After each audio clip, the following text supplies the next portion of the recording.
Last year in 2025, you heard lots and lots of people saying that there was an AI bubble. And they said that AI capabilities had plateaued and that it wasn't possible to make AI systems any smarter than where they were last year. And of course, I said all that's nonsense. AI is going to continue to get way more capable. There's no bubble in AI cognition. There may be a bubble in AI stock valuation of companies, and I'm certain that is true. But when people say there's an AI bubble, what they're implying is that AI capabilities were overhyped and that it wasn't going to be able to deliver what was promised by the AI companies. Well, of course, they were all wrong. I'm Mike Adams. I'm an AI developer / adventurer, you could say. And in today's podcast, I'm going to show you how AI is actually leaping forward in substantial ways this year, way ahead of where it was just really 2 months ago, actually, and why there is not an AI capabilities bubble. If anything, there's a human cognition bubble. Human cognition is overrated, and human cognition is about to be dwarfed by machine cognition. And also, furthermore, just in case I haven't ruffled enough feathers yet, there's no such thing as artificial intelligence, that all intelligence is natural, including silicon intelligence. It taps into a natural pattern of intelligence and cognition that exists throughout the universe that our brains also tap into. So we're going to dive into all of this, but let's step back for a moment and start with the question, how do we measure machine intelligence? And that's been a very difficult thing to do. Namely, it's been difficult because the so-called benchmarks have been repeatedly just consumed by advances in AI technology. Some of the benchmarks that were originally developed, let's say even 3 years ago, have already been saturated. Even a desktop machine running open source models can score 100% on many of those older benchmarks. And so over the years, there have been increasingly complex attempts to try to create benchmarks that would measure the problem solving or cognition or intelligence capabilities of AI models. And the most notable of these, in my view, and remember, I am an AI developer. I've built numerous platforms. One of my platforms, brightlearn.ai, has become the largest book publisher in the world. We have over 31,000 books published now with the help of AI research and AI writing agents. And all those books are available for free. By the way, you can learn anything at zero cost at brightlearn.ai if you want to take advantage of it. And yeah, I built that entire platform by myself with no other humans in the loop, just AI agents. And I built that platform with some AI agents that probably weren't ready yet. And I paid the price for it. But anyway, we'll get back to that. I am an AI developer. And so my opinion on this probably matters. But you be the judge. You tell me what you think. So there's an exam called Humanity's Last Exam, or HLE as it's known in AI circles. So HLE, it's a set of questions that you can ask any AI agent to answer these questions. And they're a mixture of mathematics, physics, biology, chemistry, computer science, engineering, humanities, and other topics. And these questions are designed to be answerable by experts in the field. Typically, it would take a college graduate, maybe often a PhD, to be able to answer these questions correctly. Let me give you an example. Here's one of the questions from the biology category. It says, hummingbirds with Apodiformis uniquely have a bilaterally paired oval bone, a sesamoid embedded in the caudolateral portion of the expanded cruciate aponeurosis of insertion of M. depressor caudae, that's a species, I guess. How many paired tendons are supported by this sesamoid bone? Answer with a number. Okay, so you and I, we don't know how many paired tendons, excuse me, how many paired tendons are in a hummingbird within this certain species? We have no freaking idea. Why? Because we're not hummingbird experts, right? You probably have to be a PhD in, aviary sciences or what have you, to get the answer, right? So this is asked of the AI, and if they get it right, then they score, +1. So here's a chemistry question. The reaction shown is a thermal paracyclic cascade that converts the starting heptane into indiandric acid B methyl ester. The cascade involves 3 steps, 2 electrocyclizations followed by a cycloaddition. What types of electrocyclizations are involved in step 1 and 2? And what type of cycloaddition is involved in step 3? Don't know. Multiple choice, please. Yeah, of course. You and I don't know because we don't have PhDs in chemistry. Now, maybe some of you listen. You're like, oh, I know. That's the atraloid ester or whatever. You've got the answer because you're a PhD. The rest of us don't know. And it goes on. There's questions in physics. There's a block is placed on a horizontal frictionless rail and attached to a grid. A massless rod of length r, and it goes on and on and on, right?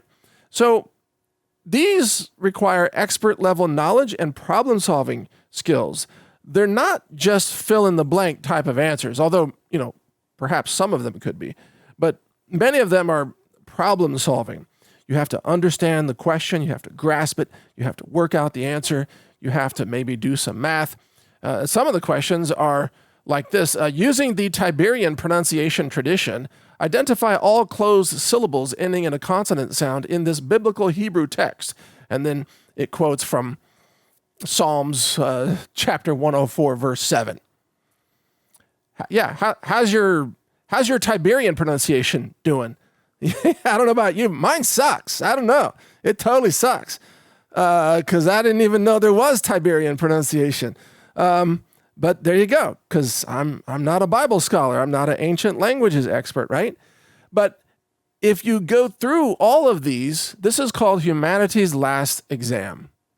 Now, I want to show you a chart because it's believed that when AI can answer all these questions correctly, in other words, if it can get 100 out of 100, then that's, I don't know what you want to call it. Some people would say artificial general intelligence. I think it's more than that. Because general intelligence can't even answer some of those questions. That's higher than general intelligence. That's sort of artificial genius intelligence, maybe. I wouldn't quite call it super intelligence, but it's more than just typical human PhD level intelligence, probably. Especially to be able to answer all these questions across all these different domains, which no human can do. Let's be honest. There's no human.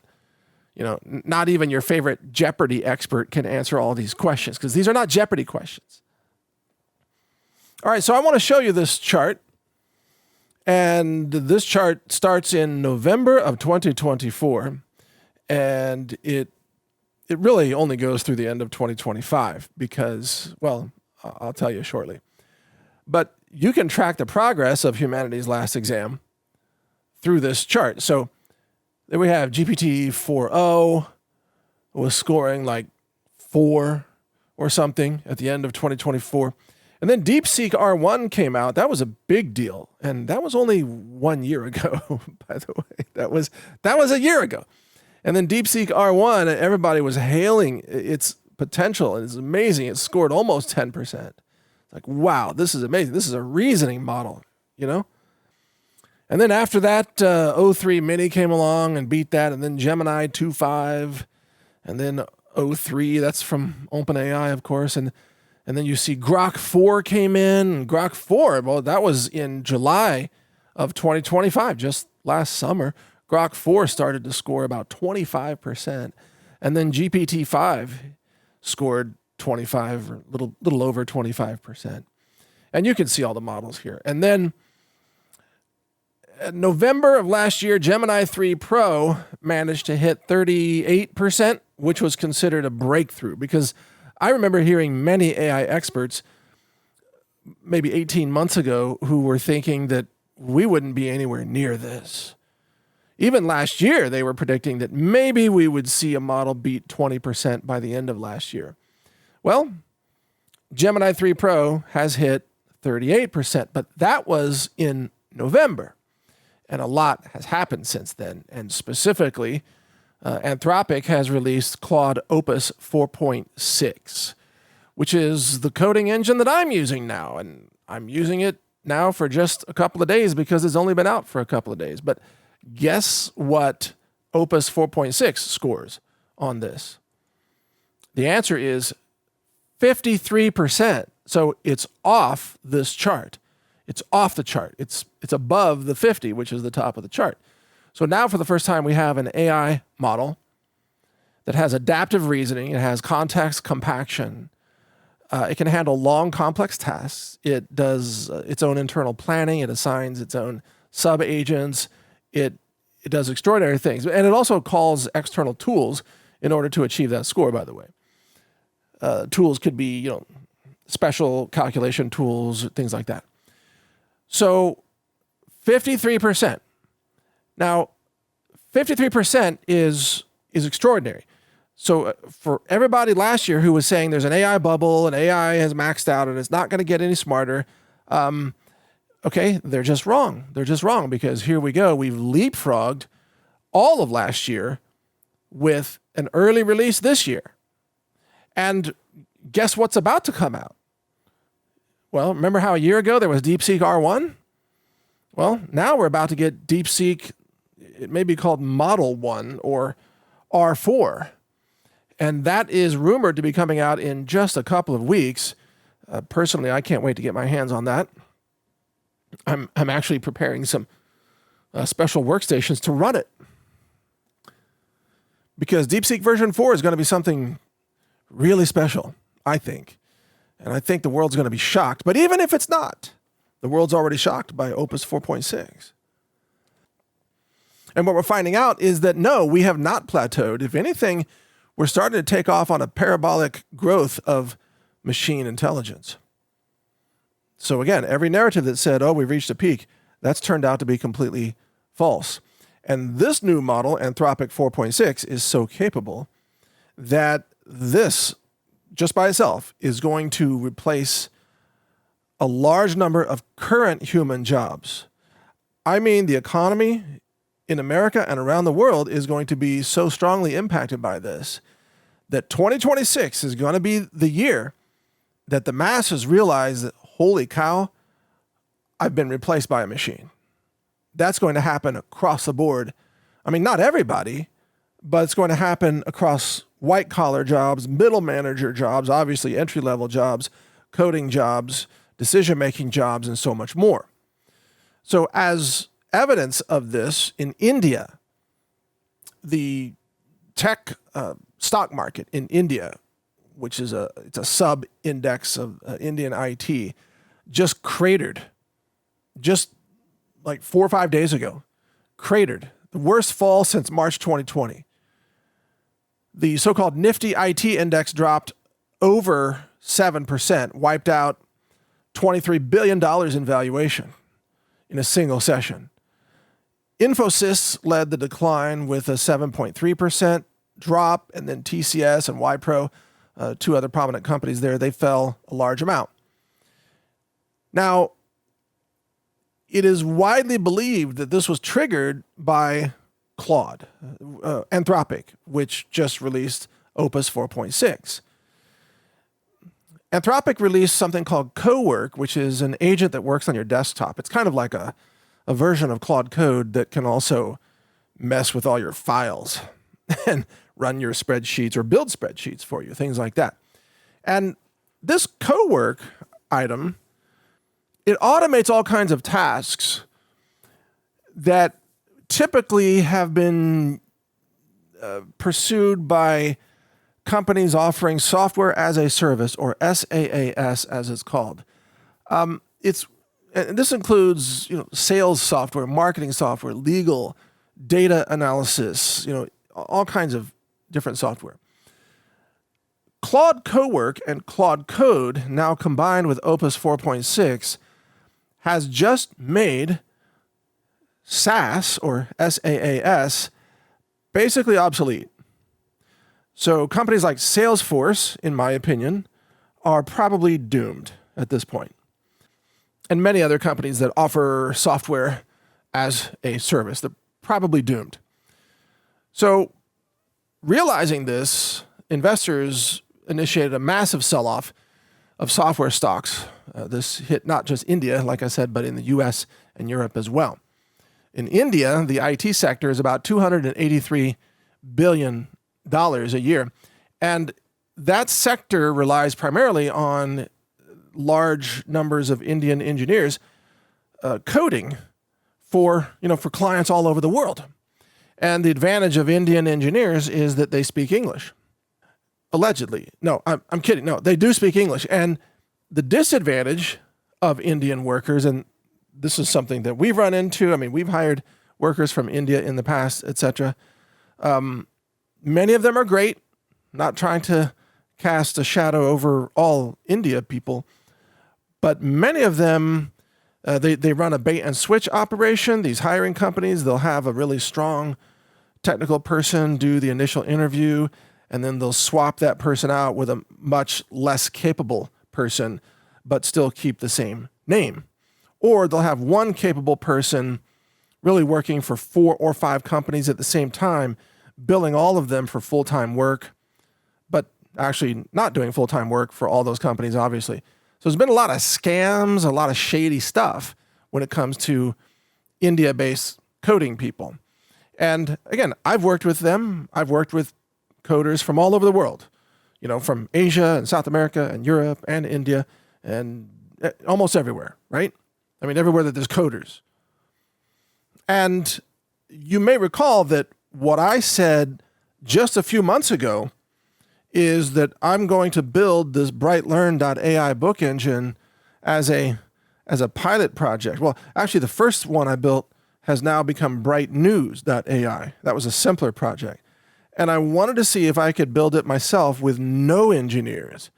Now, we still hire engineers, by the way, just to be clear. We have engineers that run our other platforms and systems.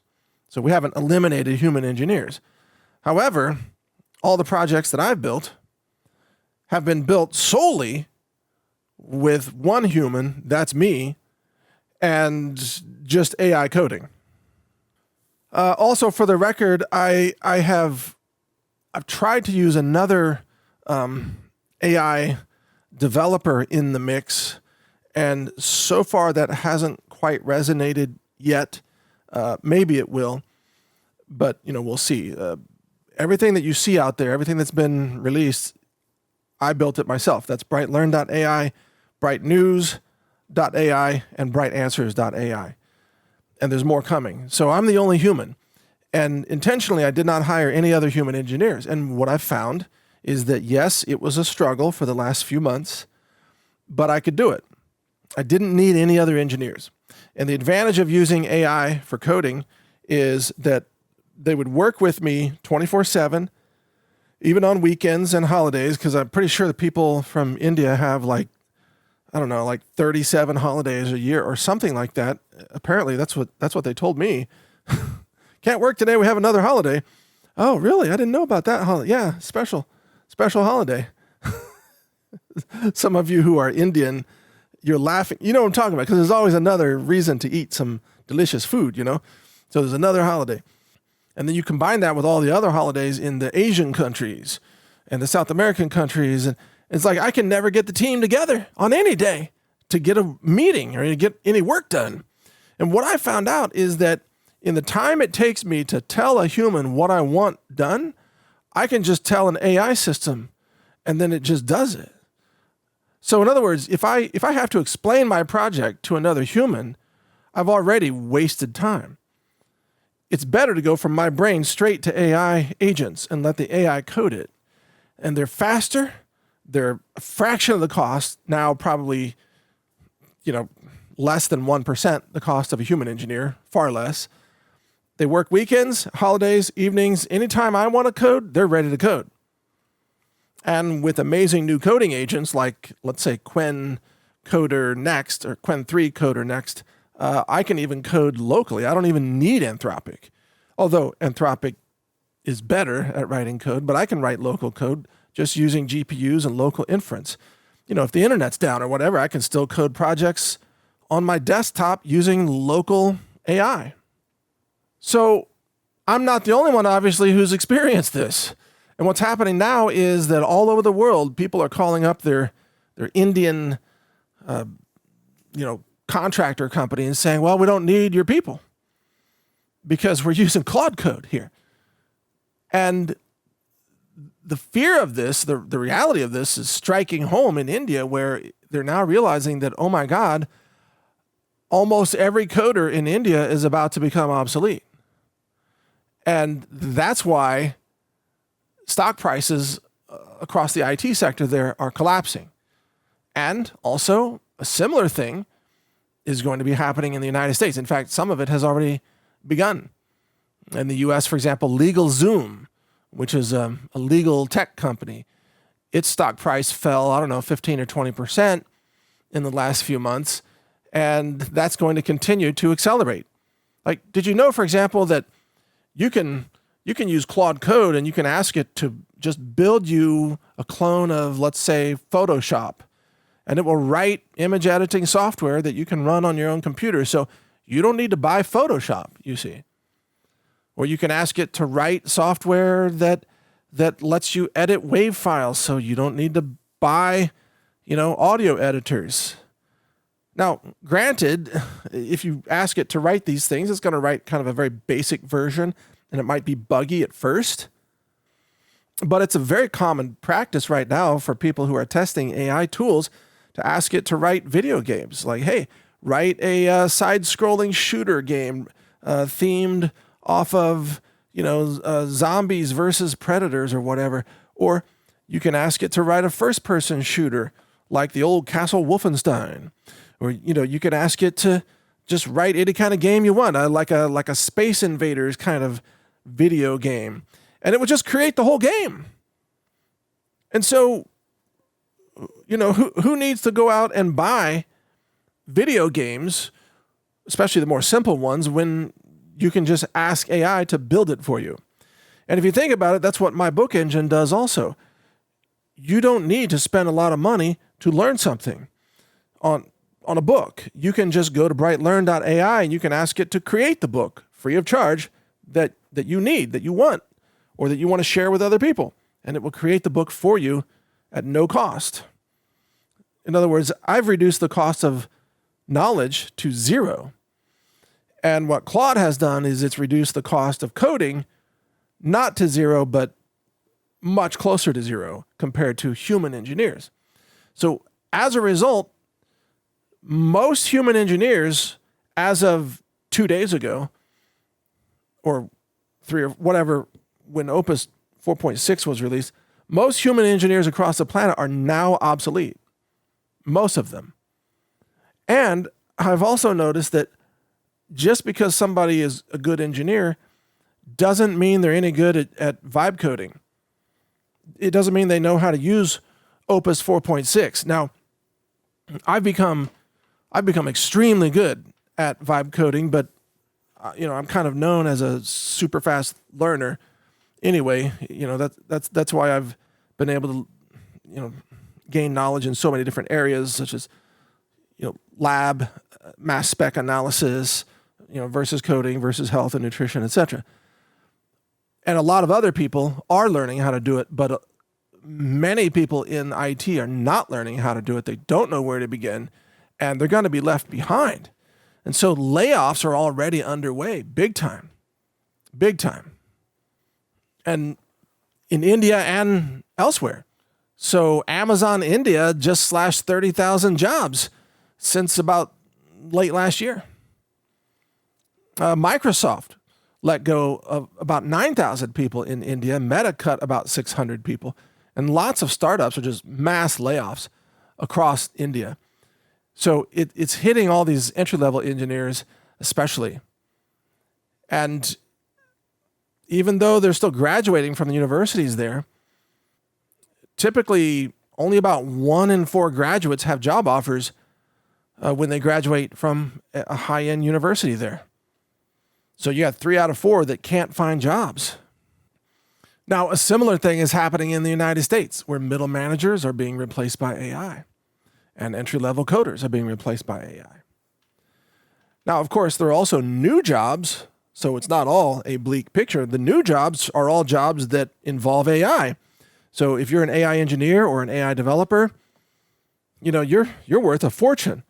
Like if I wanted to work in the corporate world, I could be hired by, anybody. Amazon, Tesla, Microsoft, Google. If I wanted to work for a tech company, they need skills of people like me to be able to walk in here, say, whoa, you built the largest book publishing library in the world by yourself using just AI code, and you have the world's largest curated index of research documents that encapsulates the world's knowledge. Like how on earth did you do that? And name your salary, seriously, that if you're in AI and if you have any skills, if you know what you're doing, you can get huge job offers right now. So it's not all bleak out there. It's just that you have to upgrade your skills. Now, what I really want to point out here is that we're about to face mass unemployment across the civilized world, across our tech-driven society. We're about to face mass unemployment. And yet, there is no plan underway to restore or to maintain basic incomes for people. That seems like an issue, because if people don't have incomes, how are they going to afford to buy things? How is Procter & Gamble going to make money selling people crap personal care products if they don't have the money to buy it? Right? I mean, how is Kellogg's going to make money selling people crap breakfast cereals if they don't have the money, etc.? And for everything that's sold out there, I mean, the economy functions in this way, right? Where manufacturers make stuff and then consumers buy it with their spare income. Whether it's food or clothing or vacations or fashion purses or whatever, or computers, or cars, robots, you name it. But as more and more people are displaced by automation, then they're not going to have the income to buy things. And then, of course, what happens? Well, the corporations that make things, they start to go bankrupt. And I'm going to make a prediction here. Ford will go bankrupt if it's not bailed out by the U.S. government. Because Ford is, sadly, the Ford company today is no longer much more than a shadow of what its original founder, Henry Ford, had in mind. All American made automation, in a sense, assembly line. Let's innovate. Let's make great things for the masses, right? That was Ford's original vision. Now, Ford is, it's woke and stupid, and it makes electric vehicles that suck, and the ergonomics are horrible, and it's, years behind China in terms of vehicle design. It lacks innovation. It lacks any kind of leadership. Ford's going to go bankrupt. And the vehicles, they cost too much and they suck too much also. So, and there are many examples of this where U.S. manufacturers are going to go belly up because of the falling discretionary income of people who can't afford to pay those inflated prices for inferior American-made products like Ford vehicles. They just suck.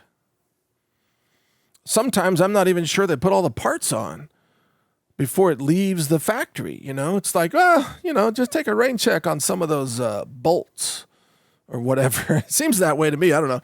Maybe I'm wrong, but that's what it seems like.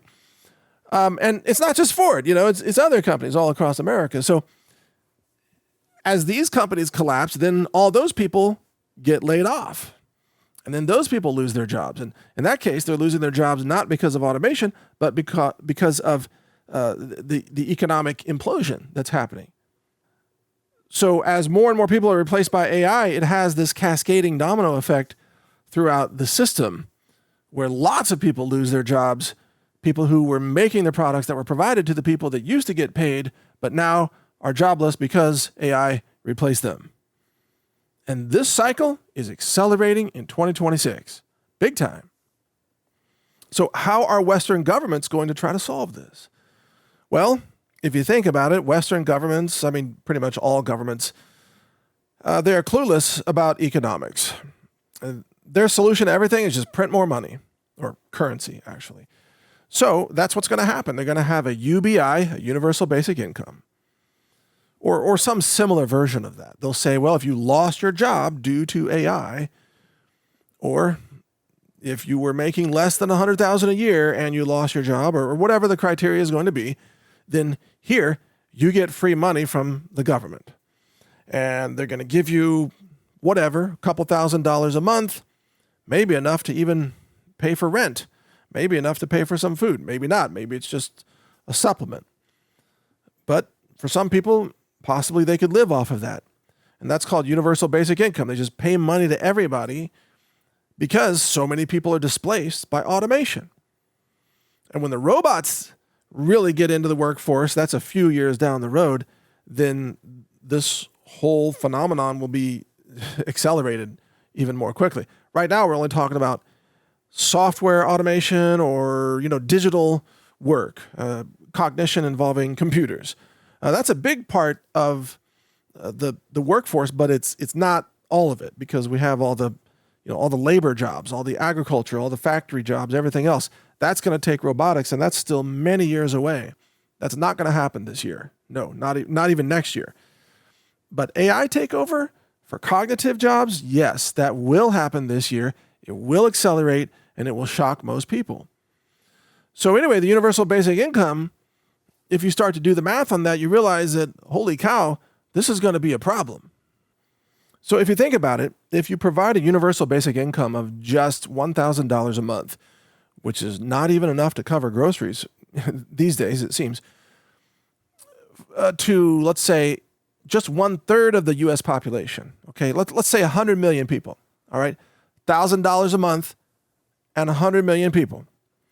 And of course, there are 12 months in a year. So if you do the math, that's $1.2 trillion a year. $1.2 trillion.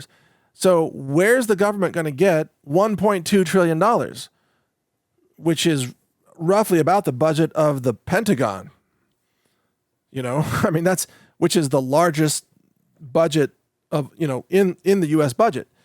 So just to cover 1/3 of the population, you would have to print the currency of $1.2 trillion a year to hand it out to people who are no longer working.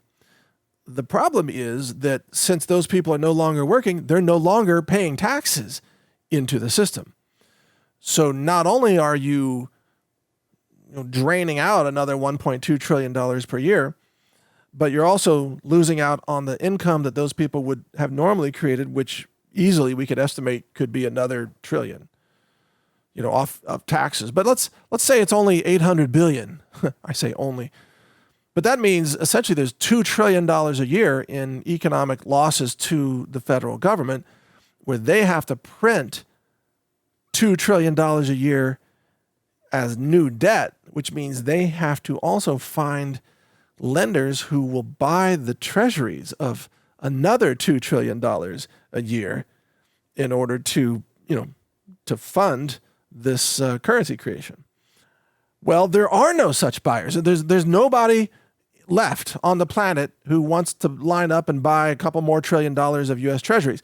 In fact, countries like Japan are trying to get rid of it, and China's getting rid of it. And most countries around the world are dumping U.S. treasuries. So there's actually no way, unless you're going to just print the currency to buy your own treasuries, which is happening, but you'd have to scale that up to the point of just Weimar hyperinflation at that point, to the tune of trillions of dollars a year. And at that point, then, the erosion of the purchasing power of the dollar would be so great that even working people would be thrust into poverty. Even taking home $100,000 a year salary would no longer be enough to afford to live. You would live in poverty making $100K very quickly. Some people argue we're already there, but surely we would be there very quickly in this scenario. So the bottom line is, you're going to have ultimately hundreds of millions of Americans who are unemployable, and the government has to, to keep them from revolting or uprising in the streets, you're going to have to pay them off somehow. You're going to have to give them a UBI. And then what are they going to do? So they collect money from the government, and they're sitting around twiddling their thumbs like, what am I doing? Like they've lost their identity. They no longer are tied to work. Even high-level people who used to be, physicians or attorneys or architects or coding experts, engineers, whatever, they're all out of work. These are smart people with college degrees, etc. They're all out of work. They're sitting around like, what's the point of living? So you're going to have mass suicides. This is already happening in India. People are just going to say, well, the world no longer needs me, goodbye. And, they're going to check out. You're going to see a massive increase in mass suicides. And for those who don't kill themselves, they're going to start to join more uprisings and revolts. So what we're looking at, because of AI automation replacing human workers, you're going to have mass destabilization of so-called democracies. And the response to that, what's it going to be? What do you suppose? What do governments do when the people start getting a little riley? What do? They start cracking down. They start censoring speech. They start rolling out thugs like ICE that, break into your house and arrest you and kidnap you or just shoot you in the streets. And you do know that Homeland Security under Trump is spending $55 billion to build mass concentration camps all across the country. It's in over 20 states. And these concentration camps, some of them can hold almost 10,000 people each. Now, the Trump administration says, well, they're for processing illegals. Yeah, you think so? You think they need places for hundreds of thousands of illegals to stay indefinitely? No. This is for Americans. This is for Americans who are protesting because their jobs are obsolete and they have no incomes and they have no purpose in life, and there's going to be a mass uprising. And this will happen sooner than you think. We could start to see these kinds of protests even before the end of this year, and certainly well into 2027 and 2028. You're going to see a lot of these. And you're going to see protests against AI, against the machines, down with the robots and things like that. And, people like Elon Musk, it's very easy for them to say, well, we'll just have a UBI. Everybody will get money and everybody will get paid and you never have to work. Okay, well, that sounds like a really nice fairy tale. The problem is that, again, you can't actually pay everybody all the money without completely destroying the value of your currency. And secondly, people need a purpose in life. It's not enough to just collect money and sit around at home all day, binging on Netflix and video games or whatever it is people do. I mean, that's not going to cut it for people. They need purpose. They need to do something useful with their lives. Otherwise, they find stuff to do. Stuff that's usually involving, like throwing Molotov cocktails at government buildings and things like that. So you're going to have a very unruly population in this scenario. And that's why, in my view, that's why the concentration camps are being built. They're planning on the mass protests. And not just protests against ICE, but protests against AI. That's what's coming. So now when you get back to that benchmark titled Humanity's Last Exam, see, I would add to that and I would say that name kind of rings a bell, except it's humanity's last test. Will humanity remain relevant, or will humanity, survive this mass replacement? And I think that sooner or later, the answer becomes apparent that yes, some will, most will not. Because sooner or later, every government realizes that you can't afford to keep paying all these people. And so what governments do, well, what they always do, think about it. Let me ask you, what do governments do when they want to get rid of a lot of their people, especially young males? What do? they start a war. And then they ship all their young males off to war to get killed. And then, the situation resets, and the most unruly uprising protesters, they're all gone, and what's left behind is mostly the women. And they're not as, they're not as animated to protest against the government.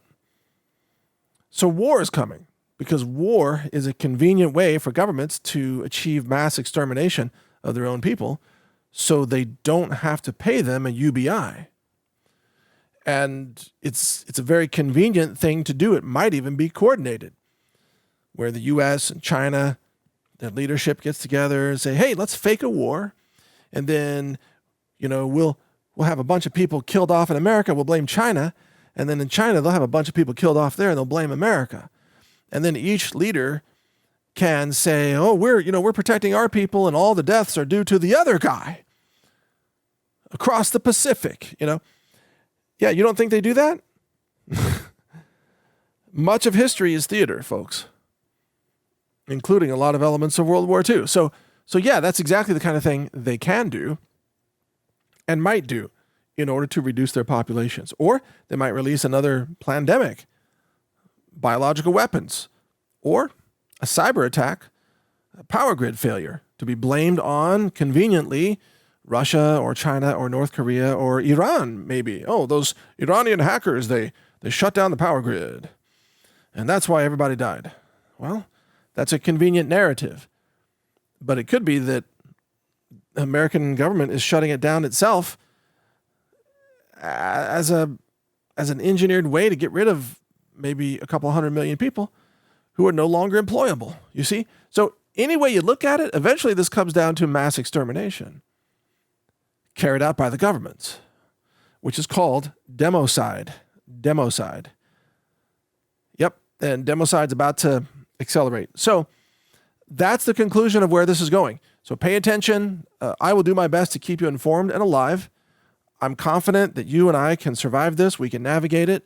We are way ahead of the curve. Most people have no clue what's coming. They'll be the first to be culled out of the system, obviously. They have no preparation. They have no, stored food. They have no money. They don't own gold or silver. They're not, they're watching CNN or Fox News. They're just kind of NPCs. They're going to be the easiest for governments to eliminate. But you and I, as I've said before, we are hard to kill, actually. We're resilient. And we're the kind of people that build societies. We build civilization. I'm a builder. I'm an AI builder. And I build for the benefit of humanity. So if you think about it, world governments, they actually want people like me and you to stick around, because we're going to have to rebuild a lot of stuff. And they need visionaries who know how to build things, which is not the masses. So, the consuming masses will be considered expendable by most governments, and they will be exterminated. And it's going to be pretty easy to not be in that category, I believe. But it will be the most bizarre time of history that really our country's ever gone through, or even our world has ever experienced. I'm not saying this is going to be a walk in the park. It's going to be crazy. It's going to be wild. But point number one, don't join the protests, or you'll end up in a death camp, right? Point number two, keep learning, stay informed here. I'll keep you posted. Use my AI tools like brightanswers.ai and brightlearn.ai. Follow the news at brightnews.ai, and you'll be ahead of the curve. And of course, I'll bring you expert interviews and expert analysis and expert tools to allow you to easily navigate what's coming. So it's not doom for people like you or me. It's only doom for the ignorant, which of course is most people. So, but the thing is, they don't know it's doom. And if you tell them, they get mad. So don't even, it's not worth it. Focus on your own preparedness with the confidence you can make it through all of this. Just be prepared and learn about AI. Learn how to use AI. You're going to need to. You're going to need to talk to robots. You're going to need to talk to software agents. You're going to need to up your own skills in whatever you do, whether it's a corporation or a nonprofit or your own business, or just your advocacy, whatever it is, you're going to need to up your skills big time. So keep learning, keep sharing, help others get up to speed, help others be free, and we'll make it through this together. And also, there will be a lot of available parking when this is all said and done. The problem is there won't be any local businesses running. There's a lot of abandoned malls, let's say, strip malls and parking spaces that, I don't know, might be used for like shanty towns or something like that. We'll see. We'll see where it goes. Yeah, you don't want to hang out near those, by the way, because of something called cholera. Yeah, sanitation is a good thing to have, and that's going away for a lot of people. So be careful. All right, stay informed. Thank you for listening. I'm Mike Adams, the AI adventurer, and you can watch all my podcasts at brighteon.com. Take care. Beet juice is a refreshing beverage that can help you stay energized. You can easily incorporate beet juice into your daily routine with Groovy Bee organic freeze-dried beet juice powder. Only at healthrangerstore.com.